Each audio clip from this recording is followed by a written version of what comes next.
I see some nice, innocent-looking ladies out there, so I guess I have to be Clarence Reed.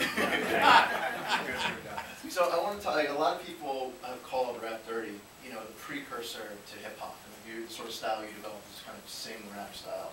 How did you develop that style? How did that, where did that sort of come from? What was the inspiration for that? Well, Chris Christopherson, you know him? He's supposed to be a trucker, you know, and I said, 10 poor, good buddy.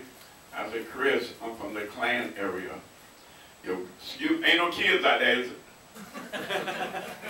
Seriously, your good buddy is a male friend who will swallow your cum and lick your asshole. That's all. You don't want to be nobody's good buddy. And I remember that from the country, so then when I come over to rap dirty, you know what I mean? You know, rap, that's not rap. You know, rap is, imagine you people go to the bathroom, take a shit. When you finish, you flush the stool. And you get ready to go out and you hear some in the stool say, hey bitch, who the hell is that? Look at the stool, fool. And you look at the stool and you say, oh my God, shit don't talk. The turd say, I do. I've been around since life began. I've been in the ass of all people. Women and men, I'm talking a minute. Bitch, I was born when Adam and Eve first shitted. I'm the virus and computer spam. You hoes say I ain't shit, but that's exactly what I am. I'm going, that's a wrap.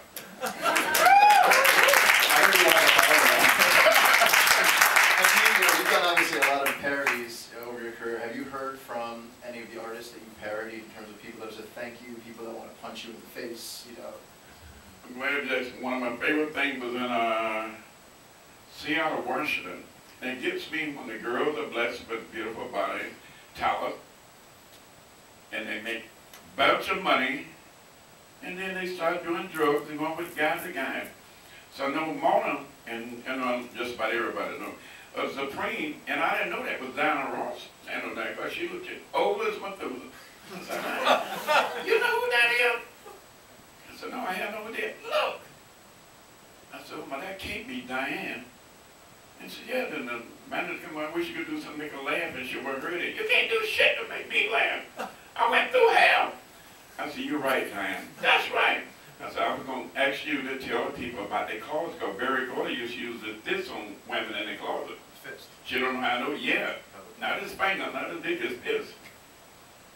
What did you say? I said, I want you to tell them the real lyrics so you keep me hanging on. I said, I know okay. She wasn't laughing, she was mad. This made her laugh when they got to do set my pussy free. Why don't you bury? Get your fist out of me, why don't you bury? You don't wanna make me come. You just keep my pussy hanging on. She started cracking up. And I don't know how you got that bitch to laugh, but she laughed. I'd love for you to tell me about the first show as Blowfly. Obviously, a lot of people, you know, in '71 probably weren't prepared for kind of what you were doing. What was the reaction among the crowd when you were doing your first early shows? They were shocked. And we had some whites out there, and there's other people told me, y'all ever heard, y'all too young to remember Grandpa Jones, right? Nobody remember Grandpa Jones? Hee-haw? Yep. Anyway, we had a song I call it Good Old Mountain Dew.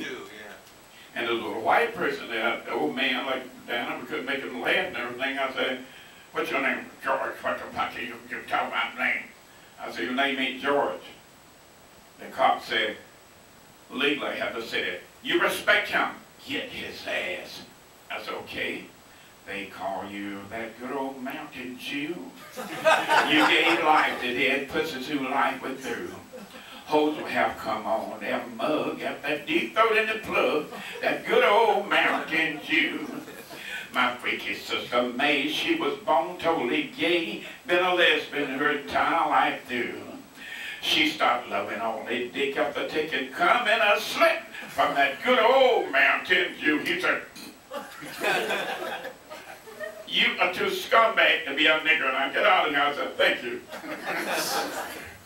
I know in the movie we saw interviews with Chuck D and a lot of rappers have credited you as sort of inspiration. Yeah. When did you start to see rappers sort of kind of take your style or sort of use you as an influence, and what are your thoughts on it?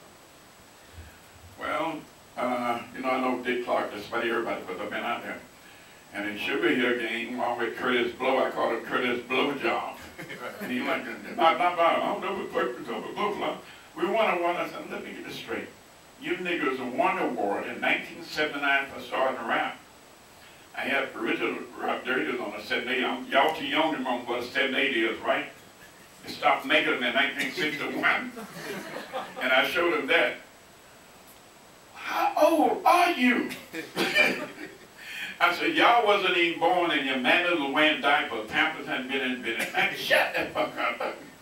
Curtis Blowjob that you cracked up. I actually had a question for Jonathan. Why don't you tell the crowd what sort of inspired this in the very beginning? How did you first discover Blowfly, and then, you know, why devote X years of your life to making this movie? Well, I got my first Blowfly album when I was in high school. It was Blowfly's Party, which is still my favorite. And I didn't, you know, I was attracted to weird things, and that definitely fit the bill. But I also realized that the music was really sophisticated and amazing. So, to be honest, I kind of didn't think about it for a little while. And the record sat in a box for a little while, but then I started kind of, in a fit of nostalgia, looking at the records, and I just did an internet search to find out more about Clarence and Blowfly. I didn't know anything about Clarence Reed at the time. And I was amazed to find out that he was still alive and still recording and still making music and touring the world. And I just sent, you know, I made a phone call, and it just kind of went from there. And it was about 4 years. I mean, almost exactly 4 years to this day from when we started making the movie. This actually might start a fight, but what was the most surprising thing you learned about Clarence from making the movie? Well, I think the most surprising thing is Clarence himself. You know, because like I said, I didn't know anything about Clarence Reed when I started. I only knew about Blowfly. And then it was actually one of the most enjoyable things about making the movie was learning about Clarence, and about the man behind the mask, as it were. And yeah, so that was the most surprising part. Actually, a real general question for you. You know, when you look back on your career, how do you? There's obviously still music to be made, but how do you want to be remembered? Be remembered? Yeah. This is how I like to be remembered. I was born while my mom was picking cotton. She fed me breast milk that was rotten. Trying to keep me clean was a total waste. I would put snake shit all over my face. I was born a scumbag. Oh, and worse than hell. Born a scumbag fucker. All I like pussy that smells. I like you.